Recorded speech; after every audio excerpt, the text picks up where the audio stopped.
سورۃ الاخلاص جس کے کئی نام ہیں، تقریباً 20، اور یہ سورت 1/3 قرآن کے برابر ہے،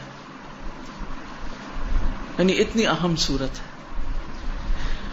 گویا اگر آپ اس کو سمجھ جائیں تو 1/3 قرآن آپ کو سمجھ آ گیا، کیونکہ قرآن مجید میں 3 طرح کے احکامات ہیں، 3 طرح کے علوم ہیں: توحید، احکام اور قصص۔ یا تو عقیدے کی بات ہے، یا پھر اللہ تعالیٰ کے احکامات ہیں جن پر ہمیں عمل کرنا ہے، یا پھر گزشتہ قوموں اور انبیاء کے واقعات اور قصص ہیں۔ تو اس صورت میں ایمان اور خاص طور پر توحید کی بات ہے، اللہ سبحانہ وتعالیٰ کا تعارف ہے۔ کچھ لوگ نبی صلی اللہ علیہ وسلم کے پاس آئے اور کہنے لگے کہ آپ ہمیں اپنے رب کا نسب بیان کیجیے۔ اس پر اللہ سبحانہ وتعالیٰ نے یہ سورت نازل فرما دی: قل هو اللہ احد اللہ الصمد لم یلد ولم یولد ولم یکن لہ کفوا احد، کہ اللہ سبحانہ وتعالیٰ تو ایک ہے، اللہ بے نیاز ہے، اس نے کسی کو جنم نہیں دیا، نہ وہ کسی سے جنم دیا گیا۔ گویا جس طرح تم اس کو جاننا چاہتے ہو اس کی یہ پہچان نہیں، وہ تو احد ہے، ایک ہے، یکتا ہے، لا ثانی ہے، اس جیسا کوئی اور ہے ہی نہیں، اپنی ذات میں، اپنی صفات میں، اپنے ناموں میں، ہر چیز میں کامل، مکمل، پرفیکٹ، ہر عیب سے پاک، ہر شریک سے پاک، ہر مثال سے پاک، بیٹے سے پاک، بیٹیوں سے پاک، بیوی سے پاک، ساتھیوں سے، ہمسر، ہر ایک سے پاک۔ هو اللہ احد، وہ ایک ہے، اور ولم یکن لہ کفوا احد، اور اس کا کوئی ایک بھی ہمسر نہیں، اس جیسا کوئی ہے ہی نہیں، لیس کمثلہ شیء، کوئی اس کا ہمسر نہیں۔ تو یہ اللہ سبحانہ وتعالیٰ کا ایک تعارف ہے۔ اس سورت کی اتنی زیادہ اہمیت ہے کہ نبی صلی اللہ علیہ وسلم اسے صبح فجر کی سنتوں میں سے دوسری رکعت میں پڑھا کرتے تھے، قل یا ایھا الکافرون کے ساتھ، پہلی رکعت میں وہ، دوسری میں یہ۔ اسی طرح مغرب کی سنتوں میں بھی یہ روٹین تھی آپ کی، ہمیشہ یہی پڑھتے تھے۔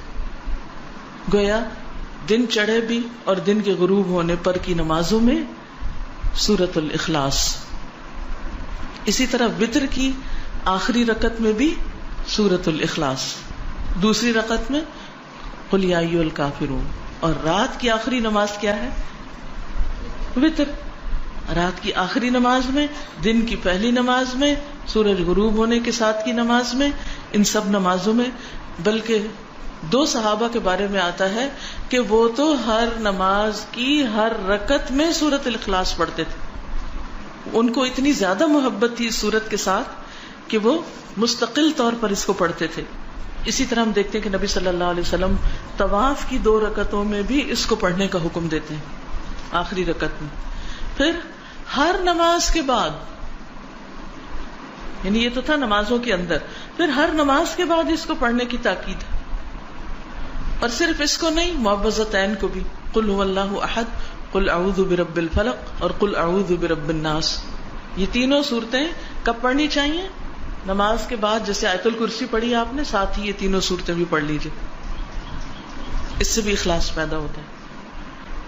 اس کی فضیلت، یہ اس کے بارے میں یہ بھی آتا ہے کہ یہ انسان کی بیماریوں کو دور کرنے والی۔ اب بیماریوں کو کیسے دور کرنے والی؟ سب سے بڑی بیماری اور علت کیا ہے؟ شرک۔ سارے غم ہی شرک کی وجہ سے آتے ہیں، ساری مصیبتیں شرک کی وجہ سے آتی ہیں، اللہ سبحانہ وتعالیٰ کی ناراضگی شرک کی وجہ سے آتی، چاہے شرک اکبر ہو چاہے شرک اصغر ہو۔ شرک اکبر تو بتوں کو پوجنا، اور شرک اصغر کیا؟ ریاکاری کرنا، دکھاوے کے کام کرنا، اپنے نیک کاموں پہ فخر کرنا، لوگوں کو بتانا کہ میں کیسا کیسا نیک ہوں۔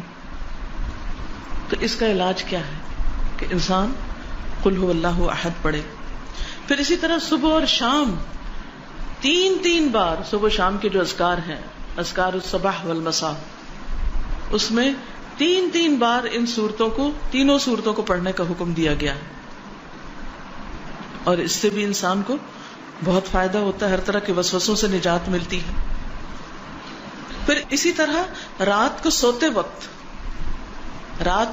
وقت کس طرح پڑھی جاتی ہے؟ رات کو سوتے وقت 3 دفعہ. مثلا نبی صلی اللہ علیہ وسلم جو طریقہ بتایا وہ کیا ہے؟ ہتھیلیوں کو جوڑ کر اس میں پڑھا جائے قل هو اللہ احد، قل اعوذ برب الفلق، قل اعوذ برب الناس، یعنی مکمل صورتیں. پھر ہاتھ میں پھونک ماری جائے. پھر سر، اور سر کے بعد اگلے حصے میں چہرے، اور چہرے کے بعد جسم کے اگلے حصے پہ پھیرا جائے جہاں تک ہاتھ جاتا ہے. ٹھیک ہے، بازو وغیرہ سب کچھ جہاں جہاں آپ کا ہاتھ جاتا ہے. پھر دوسری بار اسی طرح ہاتھ جوڑ کے قل هو اللہ احد، قل اعوذ برب الفلق، قل اعوذ برب الناس، سر، چہرہ، اگلا حصہ، اور پھر پچھلا جہاں تک ہاتھ پہ. پھر تیسری بار اسی طرح 3 بار آپ نے اپنے آپ کو روزانہ رات کو سوتے وقت دم کرنا ہے. اب ذرا آپ گنیں کتنی بار ہو گئی یہ صورت؟ 5 نمازوں کے بعد، وتر میں، 2 سنتوں میں، صبح شام کے اذکار میں 3 بار، اور پھر رات کو 3 بار. ہم اس صورت کو سورت الفاتحہ سے بھی زیادہ بار پڑھتے ہیں دن میں. اور اگر کوئی بیمار ہو جائے، خصوصاً کسی کو جن پڑ جائے یا کوئی روحانی بیماری ہو جائے، کوئی جادو ہو، کچھ ہو، تو اس کے لیے جو رقیہ کیا جاتا ہے اس میں بھی ان صورتوں کو پڑھنا لازم ہے، اس میں بھی پڑھیے. اسی طرح کوئی بچہ بیمار ہو جاتا ہے، آپ خود بیمار ہیں، تو آپ دن کے وقت بھی اپنے ہاتھوں پہ پڑھ کے اپنے سارے جسم پہ پھیریے. جو شخص ہر روز رات کو اپنے اوپر یہ دم کرے گا، کیا اسے بیماریوں سے نجات ملے گی یا نہیں؟ ملے گی نا. یقین سے پڑھیں تو بات ہے نا. ڈپریشن سے، وسوسوں سے، غم سے، پریشانیوں سے، تفکرات سے پھر اچھی نیند آئے گی یا نہیں؟ آئے گی نا، کیونکہ آپ نے ان سب چیزوں سے چھٹکارا حاصل کیا. نبی صلی اللہ علیہ وسلم اپنی زندگی کے آخر تک یہ معمول روزانہ کرتے رہے. آخر میں جب آپ بہت بیمار اور لاغر ہو گئے تو حضرت عائشہ نے آپ ہی کے ہاتھوں پہ پڑھ کے آپ کے ہاتھوں کو اس طرح جسم پر جہاں تک وہ جاتے تھے پھیرا، ان کی برکت کی وجہ سے. تو اس سے آپ اندازہ لگا سکتے ہیں کہ اس صورت کی ہماری عملی زندگی میں کتنی زیادہ اہمیت ہے. نہ صرف یہ کہ اس صورت کی بلکہ اگلی 2 صورتوں کی بھی. نبی صلی اللہ علیہ وسلم نے ایک موقع پر ایک لشکر کا امیر کسی کو بنا کر بھیجا، تو وہ ان کو نماز کی امامت بھی کراتا تھا، جماعت کراتا. جب وہ جماعت کراتا تو ہر رکعت کا اختتام قل هو اللہ پہ کرتا، یعنی کچھ اور بھی پڑھتا مگر قل هو اللہ لازمی پڑھتا. اب لوگوں نے اس وقت تو کچھ نہیں کہا، لیکن واپس آ کر نبی صلی اللہ علیہ وسلم سے پوچھا کہ اس نے ایسا کیوں کیا، یہ ایسا کیوں کرتا تھا؟ آپ نے فرمایا اسی سے پوچھو کہ وہ ایسا کیوں کرتا تھا. لوگ اس کے پاس گئے اور انہوں نے کہا کہ تم ایسا کیوں کرتے تھے کہ ہر رکعت جو ہے اس کا اختتام قل هو اللہ پہ کرتے؟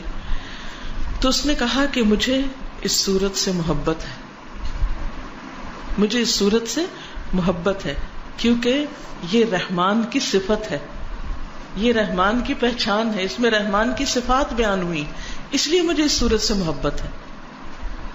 تو مجھے اللہ سے محبت ہے، لہٰذا میں اللہ کی صفات ہر رکعت میں بیان کرتا ہوں. یعنی اس کو یوں لگتا تھا جیسے اللہ سبحانہ و تعالیٰ کی صفت بیان نہ کی تو گویا جیسے نماز مکمل نہ ہوئی. یہ اس کا اپنا اجتہاد تھا، یہ اس کے اپنے جذبات تھے. تو بہرحال آپ صلی اللہ علیہ وسلم نے اس کے لیے پیغام بھیجا کہ تم اسے جا کر خبر دے دو کہ اس بنا پر اللہ سبحانہ و تعالیٰ بھی اس سے محبت رکھتا ہے. گویا جو شخص اس صورت سے محبت رکھتا ہے اللہ سبحانہ و تعالیٰ اس سے محبت رکھتا ہے.